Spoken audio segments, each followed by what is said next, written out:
behind the wheel, you look so alive. Screaming out 'cause you're not shy.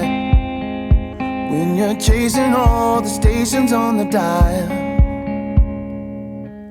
Just this once you let me drive. And even though you're not a fan of big surprises, you played along and closed your eyes. You lit up my car the way you smiled, holding tickets to Coldplay. I was sitting in 7 and you were 8, a Pro W section double A, wearing that yellow dress I'd love to see you in. The lights went down and the mirror ball was spinning. We were in the middle of a crowd, but everyone disappeared till it was you, me, Coldplay, and a brand new love. A brand new love. 6 months later you were gone. I found somebody new and I started moving on. She's alright, we get along, but underneath I know there's something wrong. She's a hit with all my friends, and before you knew it, she was moving in. I hadn't thought of you until I was cleaning out your drawer to put all her things in, and found those tickets to Coldplay. I was sitting in 7 and you were 8, a Pro W section double A, wearing that yellow dress I'd love to see you in. The lights went down and the mirror ball was spinning. It was a sold out crowd, but everyone disappeared till it was you, me, and Coldplay. I miss that love. Where is that love?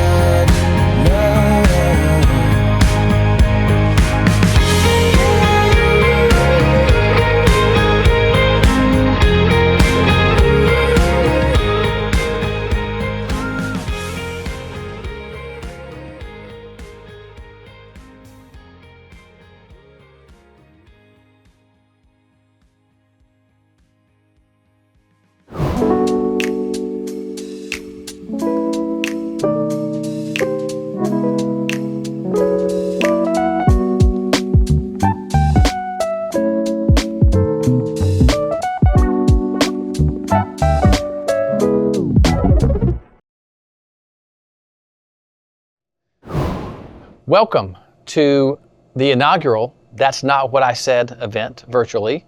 My name is Scott Smith. I'm with True Network Advisors. And this, ladies and gentlemen, is the one and only Deidre Giles. Welcome. Thank you. It's great to be here. We are in Lake Guntersville, Alabama. I enunciated, even with my southern accent, I say Guntersville.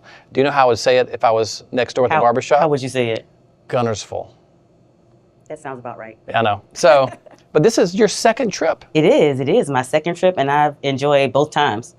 It's a little bit of a picturesque town. It's gorgeous. The first time I was here was at night, so I was here to see Mark Broussard. Mm-hmm. And then this time I got to be here during the day and go out to the state park. It's gorgeous. Yeah.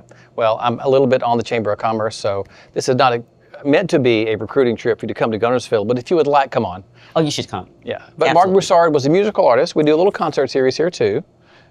We have some music today we'll get to in a little bit. But first, let me thank some folks.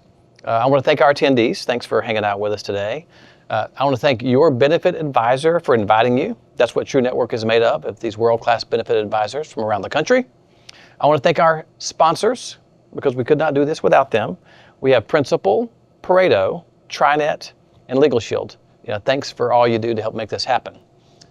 Now, we are in a coffee shop. We're in Moody Brews. We're going to meet the proprietors in a little bit because we kind of wanted to have a real conversation, not just like a webinar. Yes.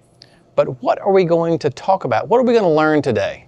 Well, you're going to learn effective communication and conversational competence. You're going to learn how to navigate those tough conversations that you most often want to avoid, but they are the very things between what you say you want and the outcomes you actually want. And if you can have those, if you can learn how to navigate those conversations, everything will be so much better for you. And so I'm going to give you the tools to do it. I'm ready for some tools. You need them. So I'm going to stop talking so much. I want to listen more because I need to learn this too.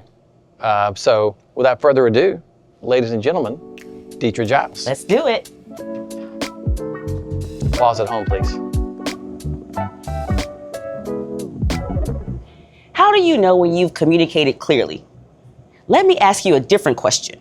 How do you know when you've gotten your point across? Like, have you ever been in one of those conversations where you were there, you said what needed to be said, everyone agreed, and you thought everything was perfect, except somewhere after the conversation, you realized that what you thought you said and what actually happened did not coincide. And you were frustrated. I mean, you were ready for your victory lap. You pat yourself on the back because you knew you had done a great job of communicating what needed to be done. And when you saw that it didn't happen, you were confused because they agreed with me. We all agreed that what should happen, and it just didn't. And you go back to them asking questions like, didn't we agree? Didn't you hear what I said? So where was the breakdown? The breakdown is very simple. What you said and what they heard are two very different things. Let's use an example that we can all relate to. Let's think about making a pair of shoes. So you have raw materials, you have shipping to a factory, and then you have what happens at the factory. And so those raw materials go from one place to another to produce a product. However, what product? Are we talking about a stiletto factory, a flats factory, a boot factory, or even a wallet factory? Because the materials can make all of those things. Well, communication is the exact same way. I have the raw material, which are the words. I have how I say them, which is the shipment. But here is the part that we can't plan for, the factory. The factory is the person that you're speaking to, and we don't know whether we have a stiletto factory or a wallet factory. And that's where the breakdown happens. So how do we determine the factory? That factory goes through what we call a filter. I don't know what your filters are, and you don't know what my filters are. And every piece of data that we receive goes through a filter. And filters are created by life experience, by family makeup, by the region you were born in, by your religion, by your race, by your gender. All of those things determine your filter. And so what does that mean? Here's an example. Let's go back to our shoes for an example.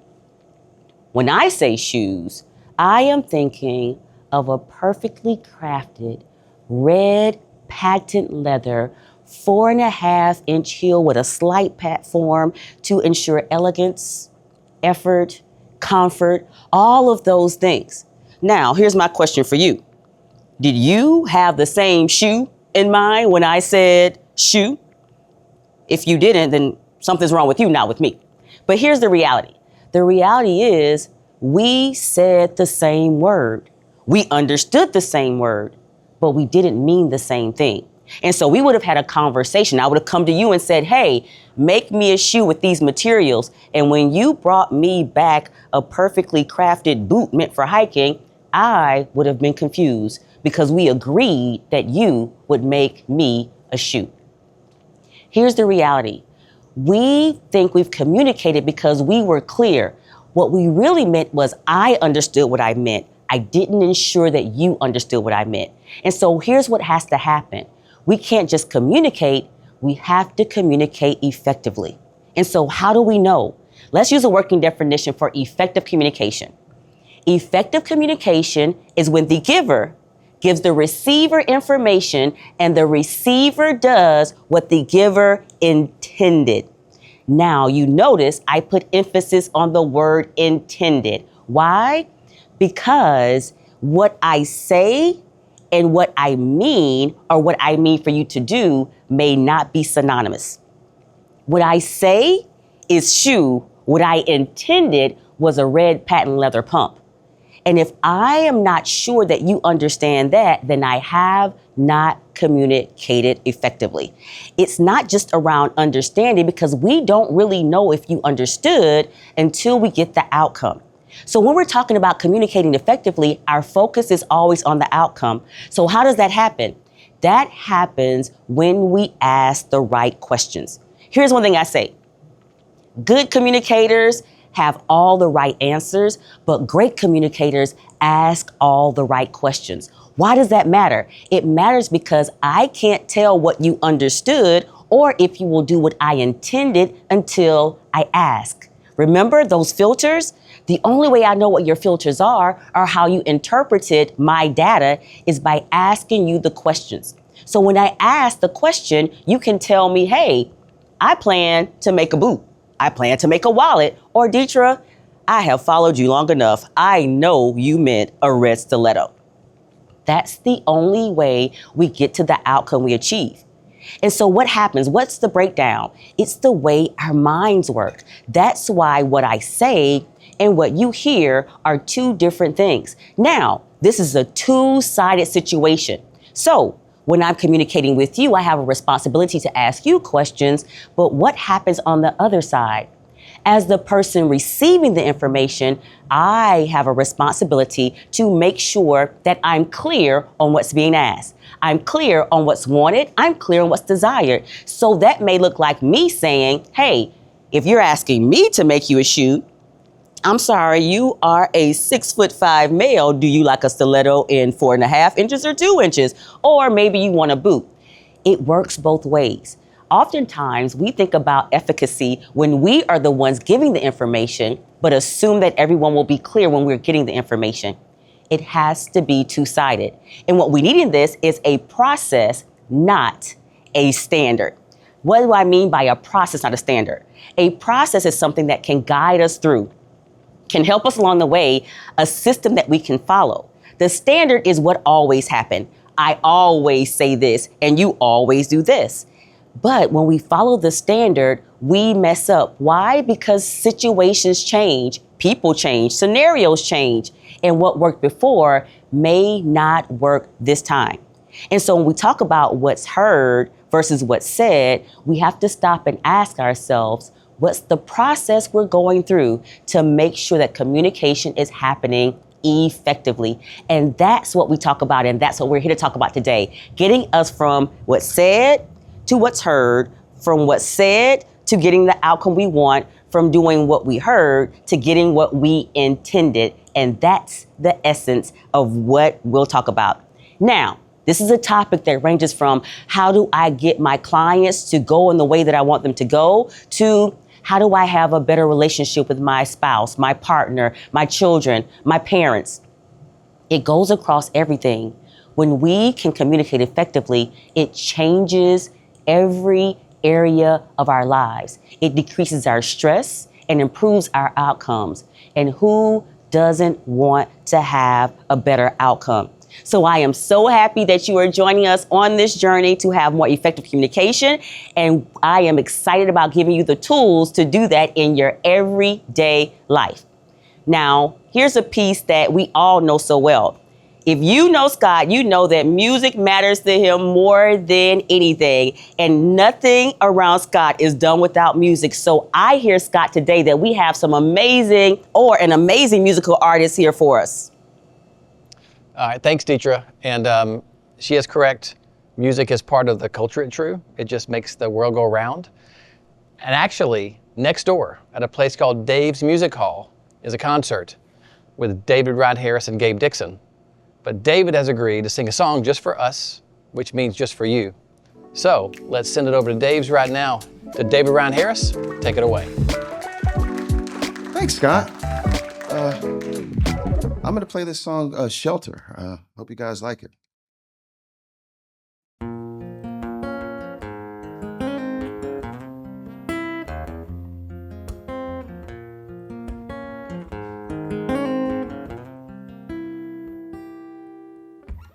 They made the promises and then they walked away.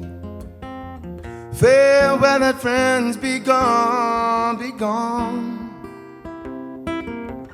By strength I find in you, the one who loves and can't be moved. In your arms I find new gold to soldier on. You are my prayer in times of trouble.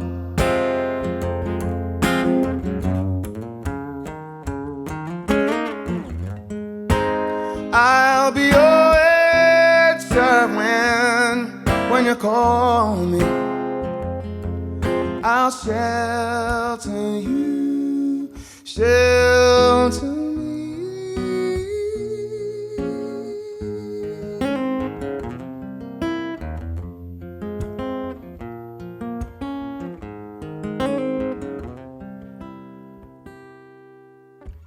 Wake up and keep dreaming. You were born to fly. When your heart is heavy like a stone, I'll lift your burdens high so we can cross the water deep and wide. Lay beside me now and rest your weary bones. You are my prayer in time of trouble.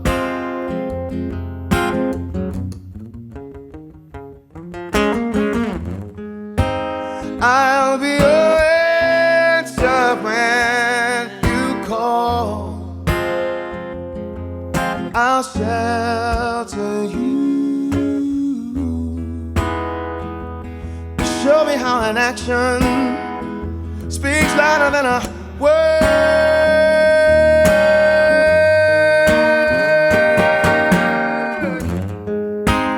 You are my prayer in times of trouble.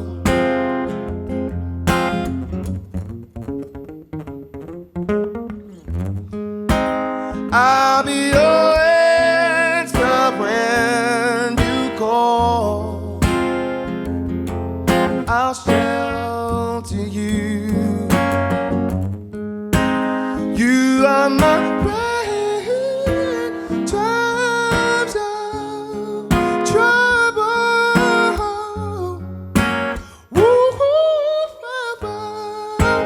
I'll be your answer when you call me.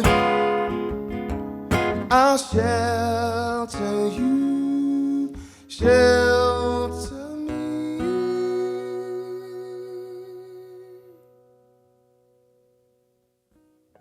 Throw it back to you, Scott. I told you it was good. Thanks, David Brown Harris, and all the folks at Dave's Music Hall for helping us make that happen.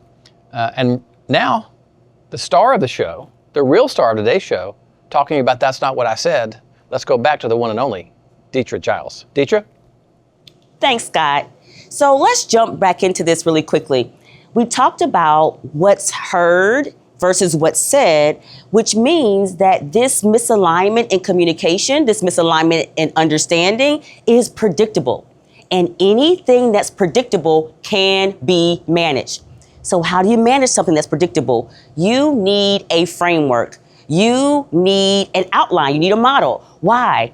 Because psychology tells us that when people have a formula, it makes things easier. Now let's pause there for a second. Here is what I need you to understand. I said easier, not easy, which means you still need skills. You still need intentionality. You still need to do something. There is no easy button for a breakdown in communication. But when we have a formula, it makes it easier. Here's what's important about that. When something is easier, your likelihood for doing it increases because your likelihood for success also increases. Here's why that matters. If I tell you you might fail in a conversation where there's a high likelihood for disagreement, you won't do it. But if I tell you your success rate will go up just a little bit, you might try it. That's why this matters. So in my book, That's Not What I Said, How to Master Conflict with Conversational Competence, I give you the formula. And the formula is DARE. DARE. ARE. That stands for describe, acknowledge, review, engage. Describe versus interpret. Acknowledge similarities without minimizing differences. Review the narratives you have accepted as fact. And engage for conversation, not conversion. So let's break these down. Describe versus interpret. The crux of many disagreements is the thing that we interpreted versus what we describe. Let me give you an example of this. We talked about filters earlier. Filters help us interpret versus describe. So I'll give you my own personal example. I was raised in a house with a military mother. What that means for me is I see time as a manner of respect. So if I'm ever late for something, you may not see it, but I am beating myself up on the inside because my filter, that military, taught me that time is respect. Now, what that also means for me is if someone's late, I interpret that as disrespectful. And so what I can say is, you disrespected me. That's an interpretation. However, if I describe, I will say you were late. Let me tell you why that matters so much. It matters because when I give you my interpretation, you were disrespectful. I don't give you room to improve. I don't give you room to respond.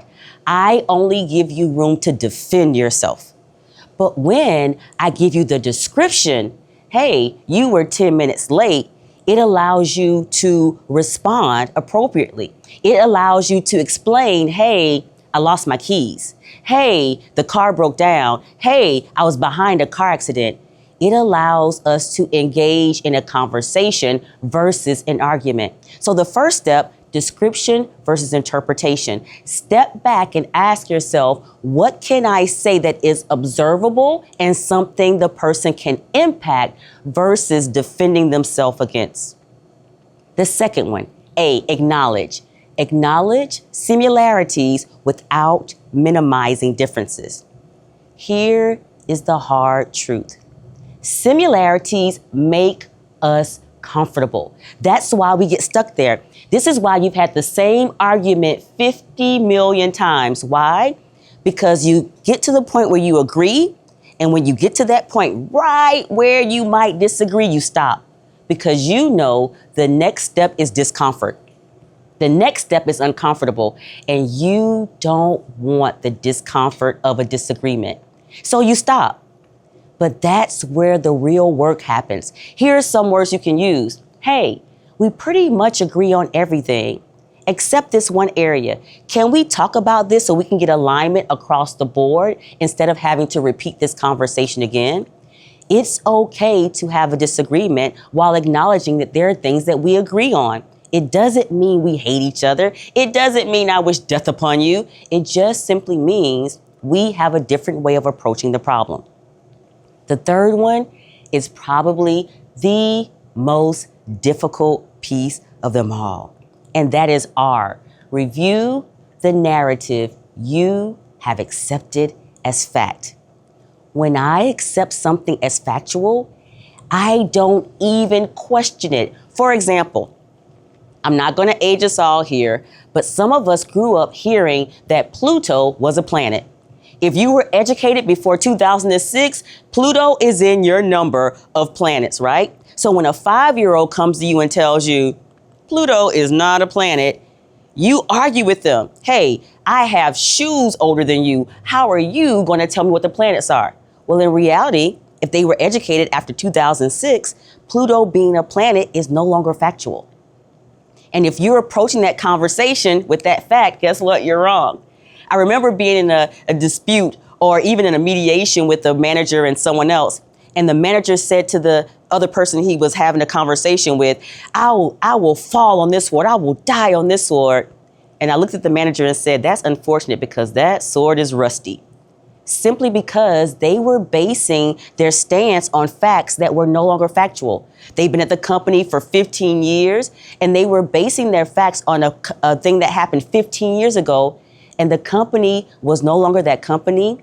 The leaders were no longer the same leaders, and the processes were no longer the same processes. And he was not willing to listen to younger associates who had newer, more accurate information. When we are in a conversation, we have to ask ourselves, am I still dealing with things that are factual, and are those still the facts here? Oftentimes, we will find those facts have changed. The last part, this is the second hardest part, and it's the E. Engage for conversation and not conversion. Who amongst us goes into a conversation with the idea that we don't want to win the conversation? But winning can often be the most detrimental piece to an effective conversation. When we go in to win, we circumvent the outcomes and we focus on being right. Sometimes us being right is not the outcome that we need to get. Stepping back and being open to the different options, the different opportunities, the different possibilities changes everything. And that's what we want to have in a conversation. Imagine this for a second. Now, you would never do this, but I'm sure you have a friend that would, because you and I, we're the upright citizens. We would never do these things. But imagine your friend who was in an argument, and in that argument, they knew they were winning. I mean, they had the person dead to rights. There was no coming back from them. They were dead and gone because I have all the information to win this argument. And then all of a sudden, in that argument, a new piece of information was inserted. And your friend gasped and clutched the pearls. And in their head, they realized, I might be wrong. But they were too far in to step back, and we were going with this one. And they are taking that to their grave. They will never admit they were wrong. But when we engage for conversion versus conversation, we get stuck in those moments of, I have gone and I fought too hard for this to admit that I was wrong. Here is the problem in that scenario.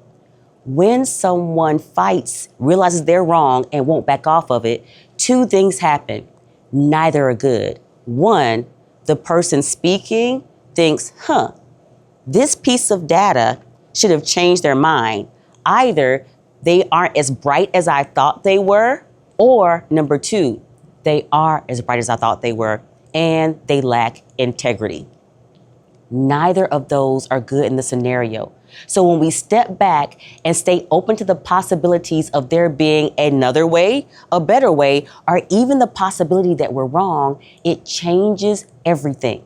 So when we're trying to get this communication across, be effective, and have conversational competence, we need to dare.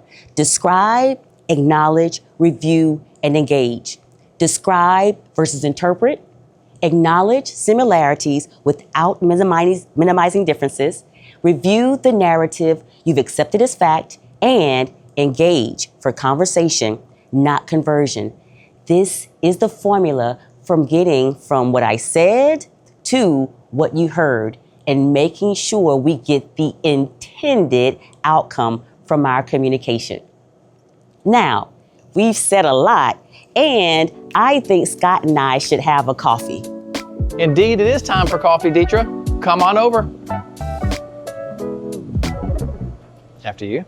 So you remember, you were in here yesterday, so you've already met the lovely Ree and the lovely Dustin. Absolutely, always looking beautiful. I love your fashion as well. Likewise. Oh, I thought you were talking to me. Oh, yeah. And so we need some coffee. You were in here yesterday. I was. They have these cute little names for some of the drinks. What did you order? I feel like this is a judgment time, and I don't want to be judged, but I do think it's appropriate. I like the drama queen because I'm bringing the drama. The drama, that is spot on. I get a couple of different things. I feel like I don't want to be judged on this. I either get the Macho Man or the Sassy Britches. Which one of y'all think fits me better? Sassy britches. Definitely sassy britches. Set myself up for that one. Sorry, buddy. Sorry, but So one, I could have got the Hot Mama though. Okay, Sassy Britches. So one drama queen, one Sassy Britches. Is that cool? and the whiny baby's definitely out. You're just. I'm not gonna do the, well, you know. Eh? I feel like I'm coming at you a little hard and making fun. I am used to that. So caffeine, are we good with that? We're good with it. Okay. I love it. Let's do it up.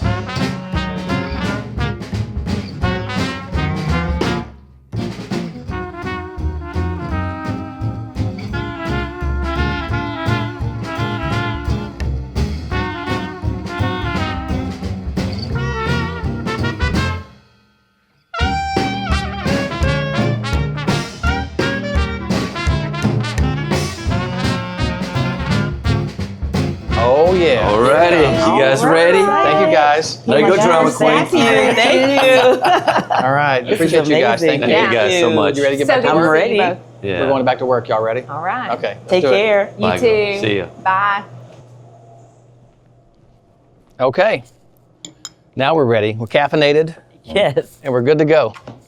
Or we soon will be. So before we go to the last session, just a few questions. Anytime I'm talking about business, I'm talking about listening, I'm talking about what I want, I always think about parenting. Yes. And when I hear you talk about a desired outcome and things like that, I just think about how many times I want to yell at a kid or I want to control the situation, but yet what I really want is the best outcome. Do you think about these things when you're talking about, are you always thinking about business? Or are you thinking about personal life and parenting and things like that when you're talking about, that's not what I said, and when you're doing public speaking? I actually think about all of it. I think one of the biggest problems we have is that we try to segment our lives as if we're totally different people depending on where we are. Like, I'm a different person at work than I am at home. And people say that, but it's just not true. We have more control when we're at work. We realize that because the consequences of behaving a certain way at work, we're better at controlling it, but we still have those same desires, right? It's like, I remember my husband told me once, we moved into a home, we had this situation, and he said, our son is gonna wanna jump from there. And I said, why? He said, because I wanna jump from there. I'm just an adult and I know better. And so the reality is the ideas are still there. We control ourselves differently. So we have the same issue whether we're at work or at home. That's why in the book, when I first started writing it, I said, I'm writing a business book. And then I realized this goes across all areas of our lives. And so in the book, I hit the hard topics and I talk about everything from how to ask your boss for a raise to how to address the family predator at Thanksgiving. Because these are the tough conversations that we need to have, but just don't know how. I'm going to ask you a question we have not prepared for. Are you ready for it? I am. So you've spoken at 2 in-person events for True, and today, and every time I see you speak, you're so prepared, you're so professional. There's almost never a misstep. Is that because you're preparing? I guess you can't over prepare, but is it preparation? Is it instinct? Is it you know your material so well? I just don't, there's a lot of people on the other side of this camera that hate public speaking more than anything. I'm just curious how you became so good at what you do. Well, here's the reality. Public speaking is the #1 fear in the world, across the world. So it's more than heights, more than anything. Public speaking is the #1 fear. And part of it is because we're afraid of being judged. We know if I'm in an audience and I'm looking at 1,000 people, all of those people are making judgments about me. And none of us want to be judged. We're trying to control what they think, what happens. And I got to a point where I'm like, I don't care. So that helps a lot.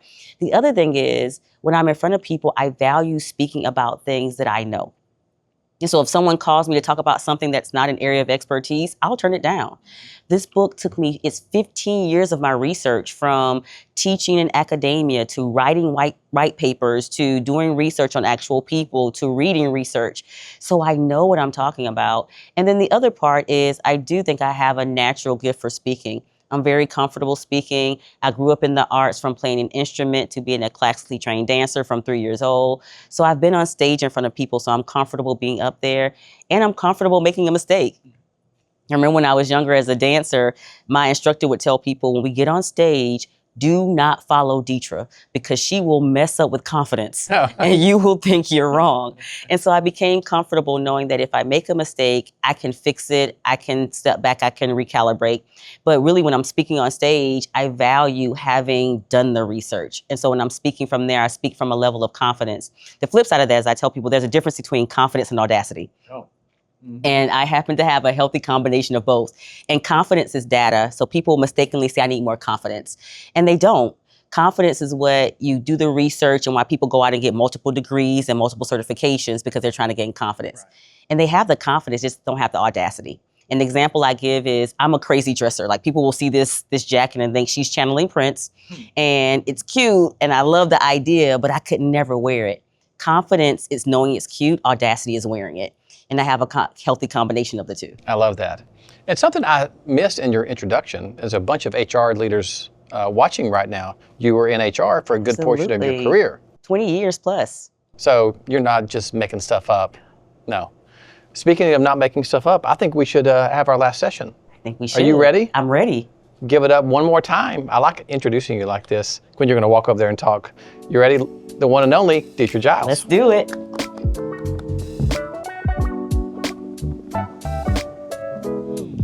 Now, when I talk about the DARE model and effective communication, some of you, well, not you would not do that. Your friend thought I was going to give you all the tools to win the next fights. You sat down and thought, oh, this is my moment. Let me take copious notes because I have a fight coming up and I need to win. Well, let me disappoint you for a moment. That is not what I'm teaching with the DARE model. What I am teaching you is to find the joy in losing. I think that might be the title of my next book, The Joy in Losing. What do I mean by that? There are times when we lose the conversation, but win the outcome. And when we lose focus on the outcome, we can't find the joy in losing. There were times, think about it, there were times when you weren't right, but you got what you wanted. Let me give you an example. Let's say, for example, you and a coworker were in a debate about a project. On the project, you said, we need more marketing dollars. No one agreed with you, but you made the argument, and with that argument, you got a little bit more. Not all the marketing money you wanted, but just enough to get the outcome you needed. You did the project, the marketing dollars came through, and the outcome you expected was achieved. Now, here's the reality. You won. You didn't get all the marketing money you wanted, but you got the outcome, a better service client, a better product, something better. But you don't even get to take your victory lap before your coworker comes back to you and says, see, I told you we didn't need all that marketing money. Now, when I said that, your blood probably boiled. Like they could have done anything, but they chose to audition for the Petty Olympics. And instead of saying, you know what, I'll take that, you engage in the conversation to convince them that you were right. Now, because you needed to be right in their mind, you did not get the full joy of losing. That's what happens. Instead of reveling in the outcomes that we wanted, instead of reveling in the success that we achieve, we decide, I need to be right in someone else's mind. And that snatches away the joy in losing. Here is what I want you to understand. When you lose focus of the outcome, you lose focus on being effective in conversation. And what that also means is you fail at conversational competence. This is a big theme throughout the book. That's not what I said. Conversational competence, as I defined it, is the ability to engage in a productive and effective outcome to a conversation that has a high likelihood for disagreement. What that means is we stay focused on what matters, not us being right. Because we can always lose that. We revisit it, we're hard about it, we harass people about it because I need to be right in your mind, not I need to focus on the outcome. And this is why DARE is so important. It is not the model to make you win the argument. It is the model to help you get the best and most effective outcome.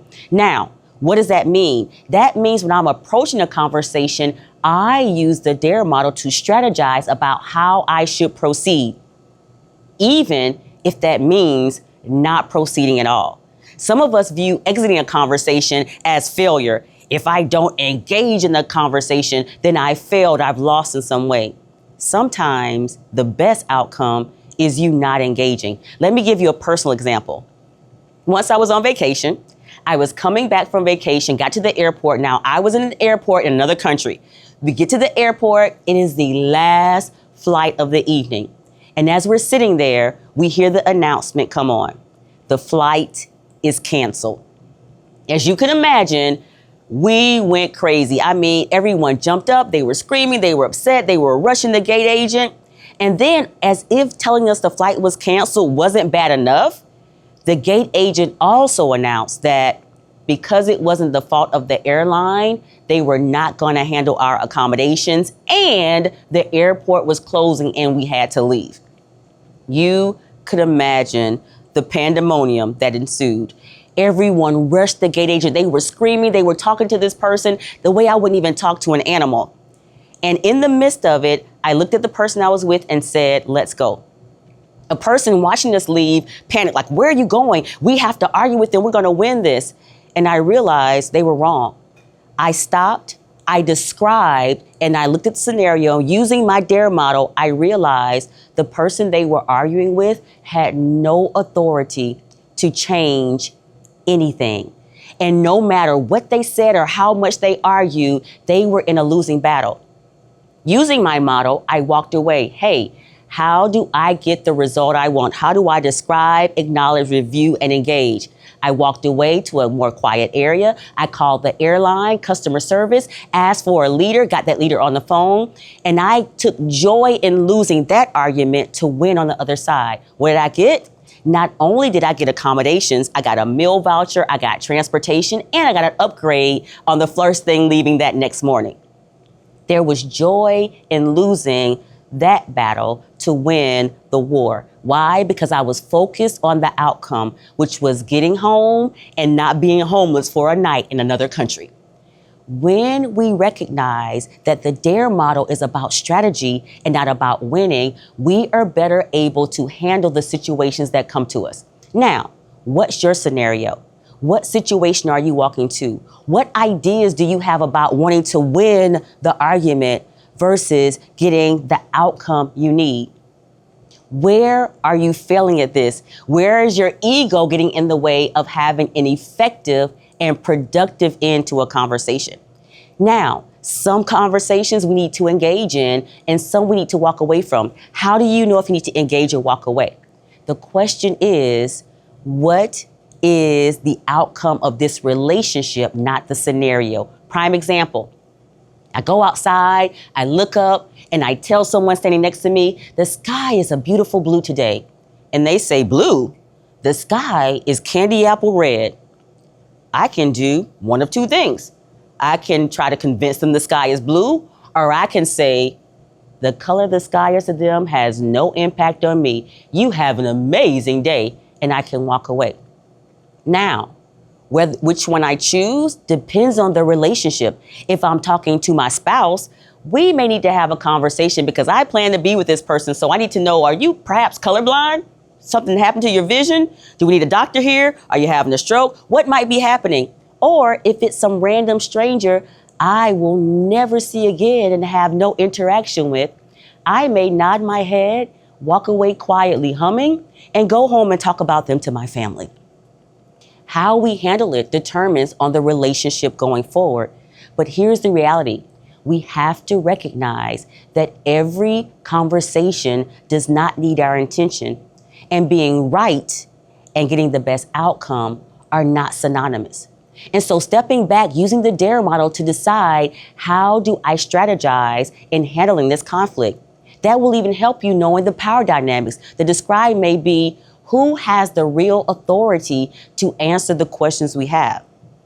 The review may be, neither of us know this information. We need to get another party involved. The acknowledge may be, hey, I acknowledge that I have this one way, you have another way, and your way might be right, mine might be right. Let's do some research on what's the best outcome. And the engage might be, hey, both of us could be wrong. Let's put our ideas together and see how we can do that and get the best outcome involved. So it's not just about winning the conversation. It is about strategizing to get the most optimal outcome. And here is the biggest thing. You have to recognize in any conversation, you don't win when you are right. You win when you get the intended outcome. And that is what all of this is about.